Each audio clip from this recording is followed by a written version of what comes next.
का शर्मा जी। राधे राधे राधे महाराज जी। महाराज जी, मेरा प्रश्न है कि मुझे ज्ञात है कि मुझे क्या करना चाहिए और क्या नहीं करना चाहिए, क्या सही है क्या गलत है। जैसे ही मुझे मालूम है कि मुझे पढ़ाई समय पर करनी चाहिए और अपने कर्म करना चाहिए, परंतु मुझे इन कामों में मन नहीं लगता। इसके बजाय मुझे फोन देखना, खेलना ज्यादा पसंद है। कृपया मार्गदर्शन करेंगे। नाम जप कीजिए। नाम जप जितना अधिक करोगे अध्यात्म बल बढ़ेगा। हम अपनी जानकारी का प्रयोग क्यों नहीं कर पाते? क्योंकि हम निर्बल हैं। जैसे हम जानते हैं ये नहीं करना चाहिए, पाप कर्म है, ये समाज में भी निषेध है, शास्त्र में भी निषेध, और मन हमारा इसी में लग रहा है, हम उसको नहीं रोक पाते क्योंकि हमारे अंदर अध्यात्म बल नहीं, हमारे अंदर भागवतिक बल नहीं। मन को भागवतिक बल से रोक सकते हैं, संसारिक बल से नहीं। मन को रोकने के लिए भागवतिक बल है। तो गलत आचरणों से रोकना और सही आचरण कराना, इसके लिए हमें भागवतिक बल चाहिए। तो नाम जप कीजिए, अधिक नाम जप कीजिए। और ये जैसे बॉयफ्रेंड गर्लफ्रेंड ये जो चल रहा है आज का नाटक, इससे बचिए। नए बच्चे हो, कभी ऐसी गलती मत करना। नाम जप करो और चुपचाप पढ़ाई में अपना मन लगाओ, और मोबाइल में गंदी बातें मत देखना। घर वालों की आज्ञा में रहो। नहीं, आजकल बच्चा बहुत समय खराब है, वो मित्रता का नाटक करके तुम्हें फंसाएगा और फिर गंदे आचरण करेगा। बिल्कुल नहीं, बचो। अभी जब मतलब भगवान उस योग्य बनाकर ब्याह कर दे तब बात अलग है। तब तक बच्चों को बहुत सावधान रहना चाहिए। ये सब गंदी बातें नहीं करनी चाहिए। बॉयफ्रेंड करना, नशा करना, ये सब बहुत हानिकारक है। छोटे छोटे बच्चों में गंदी बातें आती तो बचे रहना बच्चा, इस ये बहुत बड़ी गंदी बातें हैं। मीनाक्षी जी। श्री हरिवंश महाराज जी। महाराज जी, जब भी श्री जी श्रीधाम बुलाती है तो मेरा मन श्रीधाम वृंदावन आने की खुशी से ज्यादा यहाँ से वापस लौटने के कष्ट में होता है, और जो प्रभु के द्वारा दिया गया अभिनय है उसे पूरी तरह से मन नहीं लगा पाती। महाराज नहीं, अभिनय में मन लगाओ। और ये दुख होना अच्छी बात है।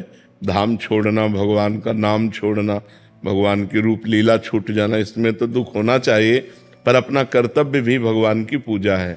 जो हमें घर परिवार, पति पुत्र परिवार आदि मिले हैं, इनकी धर्म पूर्वक आराधना करना, ये हमारी पूजा है। उसे नहीं छोड़ा जाए, उसको किया जाए। अगर वो छोड़ दोगी तो ये भी सुख चला जाएगा। ये जो वृंदावन आप आती हो, आपको सुख लगता है, ये भी छूट जाएगा, क्योंकि अधर्म बन जाएगा। अपने परिवार का पोषण करना धर्म है। वो भगवान ने आपको ड्यूटी दी है। भगवान की आज्ञा का पालन करते हुए पति पुत्र परिवार की सेवा करना, ये आपकी पूजा है। उसी पूजा को संभालिए और नाम जप कीजिए। बालकृष्ण जी अजमेर से। राधे राधे प्रभु। राधे राधे महाराज जी। प्रभु जी, मैं आपसे कर्म का रहस्य या कर्म सिद्धांत समझना चाहता हूँ। आप कहते हैं कि भगवत प्राप्ति एवं भगवत प्राप्ति के अलावा सब कुछ विधि के विधान के अनुसार ही होगा, या यूं कहें कि सब कुछ तय है जब तक आप भगवान की भक्ति द्वारा उसे बदलने का प्रयास नहीं करते। भगवत प्राप्ति नहीं तय है, भजन नहीं तय है, ये नहीं तय है। ये किसी के भाग्य में नहीं लिखा है। ये हम नया भजन कर्म करके अपने पूर्व प्रारब्ध को मिटाकर भगवत प्राप्ति की रचना करते हैं। मनुष्य जन्म नए भाग्य की रचना के लिए मिला है। ये पूर्व कर्म के आधारित केवल पशुओं की तरह नहीं है कि पशुओं का जीवन जितना जहाँ जैसा लिखा वैसे ही होगा। मनुष्य जीवन ऐसा नहीं। हम नया कर्म कर सकते हैं। दो केवल परिणाम हम नहीं बदल सकते, आया हुआ दुख और आया हुआ सुख। पुण्य के कर्म के परिणाम से हमें सुख आएगा, पाप के कर्म परिणाम से हमें दुख आएगा। वो हम अच्छा कर्म कर रहे हैं इस समय, फिर भी हमें दुख भोगना पड़ेगा। बुरा कर्म कर रहे हैं इस समय, अगर पुण्य का चक्र आ गया तो हमको सुख भोगना है। पाप करते हुए भी वो सुख भोग रहा है, पुण्य करते हुए भी वो दुख भोग रहा है, क्योंकि उसका पाप का कर्म फल लग गया। इस समय वो पुण्य कर रहा है तो उसे दुख भोगना पड़ेगा। वो पाप कर्म कर रहा है, पुण्य का योग लग गया, उसे सुख भोगना पड़ेगा। लेकिन भगवत प्राप्ति नहीं भाग्य में लिखी है। इसके लिए हमको कमर कस के पूर्ण प्रयास करके साधना करनी पड़ती है। संसार के भोगों का त्याग, संसार की ममता आसक्ति का त्याग, सांसारिक वासनाओं का त्याग, खूब उपासना के द्वारा जो हमारा मन है उसे पहले डिलीट करना है। गंदी बातें जितनी भरी हैं सब हटानी है, मन को खाली करना है, और उसमें भगवान का नाम, भगवान का रूप, भगवान की लीला, भगवान के गुण, भगवान के भक्तों की महिमा ये भरनी है। तो जब मन पवित्र हो जाता है, निर्मल हो जाता है, वो भगवत साक्षात्कार कर लेता है। ये करना पड़ता है, ये भाग्य से नहीं होता, ये करना पड़ता है। महाराज जी कह रहे हैं कि जब प्रभु ने अपने आप से ही अपने आप का सृजन कर रहे हैं, विनाश क्या तुम अपने को ब्रह्म मान रहे हो? नहीं मान रहे ना तो भोगो ना, फिर कर्ता भोक्ता बन करके कर्मों का फल आपको भोगना पड़ेगा। अगर आप ब्रह्म स्वरूप में स्थित हो गए अपने स्वरूप में, तो आपका सब कर्म नष्ट हो। नाम जप से नाम जप से हाँ, खास बात यह है कि हमारा संसार का चिंतन छूटना चाहिए। तो जब हम नाम जप करते हैं तो संसार का चिंतन जो भरा होता है मन में वो निकलता है, और नाम जप उसमें ठस ठस के घनीभूत होता जाता है, तो भगवदाकार मन हो जाता है। भगवान के नाम में अपार सामर्थ्य है। भगवान जैसे सच्चिदानंद, ऐसे भगवान का नाम सच्चिदानंद में है। जप कर देखो, फिर बताना कैसा आनंद आता है। कोई भी कार्य करे तो पहले करके तो देखे, तब उसका परिणाम समझ में आएगा। केवल अनुमान से भगवान के मार्ग में तो चला नहीं जाता, अनुभव से चला जाता है। ये केवल अनुमान से नहीं चला जाता, अनुभव से चला जाता है। अनुभव गम में भजें जे संता। तो जब तक आपको अनुभव नहीं होगा तब तक आपकी बुद्धि मानेगी नहीं ना। तो उसके लिए आपको जप करना पड़ेगा, पवित्र आचरण करने पड़ेंगे, पवित्र भोजन पाना पड़ेगा, पवित्र विचार रखने पड़ेंगे, तब परम पवित्र भगवान की तरफ आगे बढ़ सकते हैं। नहीं तो अपवित्र संसार में ही मन रमण करता है। गंदे द्वारों में शरीर के, उन्हीं के भोगों की चिंतन, रुपया का चिंतन, नशे का चिंतन, बस यही सब चल रहा है। देखो ना समाज को, देखो जो अध्यात्म से रहित हैं उनका जीवन कितना खतरनाक जीवन है।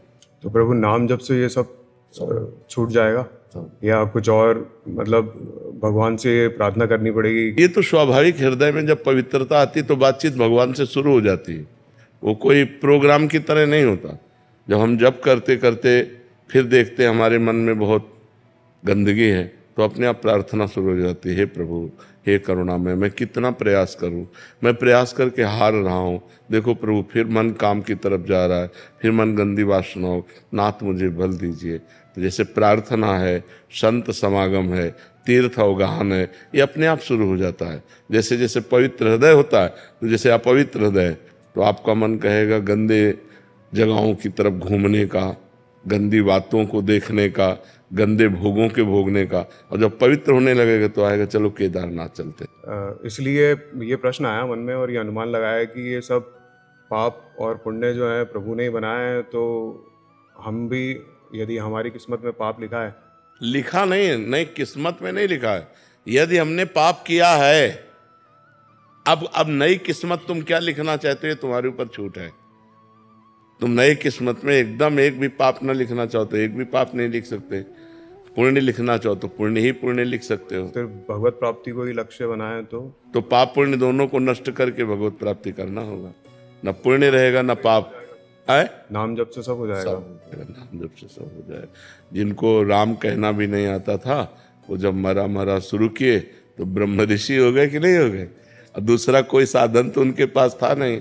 अजामिल जीवन भर वैश्यागमन किया, पाप किया, अंतिम समय पुत्र के बहाने से नारायण निकल गया तो भगवत प्राप्त हो गया। नाम की बड़ी महिमा है। कहूँ कहाँ लगी नाम बड़ाई, राम न सके नाम गुण गाए। स्वयं भगवान अपने नाम की महिमा को नहीं गा सकते, इतनी अपार महिमा नाम की है। अगर आप नाम जप कर रहे हो तो तीर्थ याटन करो ना करो, नाम जप कर रहे हो दान पुण्य करो ना करो, सब कुछ हो रहा है। नाम जप पूर्ण है। और सत्संग सुनना भी, सत्संग से नाम जप में प्रीति होगी, सत्संग से गंदे आचरण छूटेंगे, सत्संग से भगवत मार्ग पुष्ट होगा, सत्संग से भगवत मार्ग में उत्साह होगा। सत्संग भजन कराएगा, सत्संग भजन बढ़ाएगा, सत्संग भजन पचाएगा। सत्संग अति अनिवार्य है। अगर सत्संग न हुआ तो भजन हो ही नहीं सकता। थोड़ा बड़ा हुआ, अपराध बना, खत्म हो गए, आगे बढ़ ही नहीं सकता। भजन करना कठिन, करके बचाना कठिन, और बचा के पचाना कठिन। और भजन पच जाए तो भगवत प्राप्ति हो जाए। भजन भी अपच हो जाता है, नहीं पच हो जाता। भजन का जिसका पच गया ना, बड़ा भजनानंदी एक थप्पड़ भी मार दिया ना, भगवान तुम्हारा मंगल करें, भगवान तुम्हारी बुद्धि शुद्ध करें, भगवान तुम्हें सुख प्रदान करें, कभी दुख न प्रदान। ये पचे हुए भजन वाले की बात है। करत जे अनशहन निंदक तिन्हु पे अनुग्रह किए।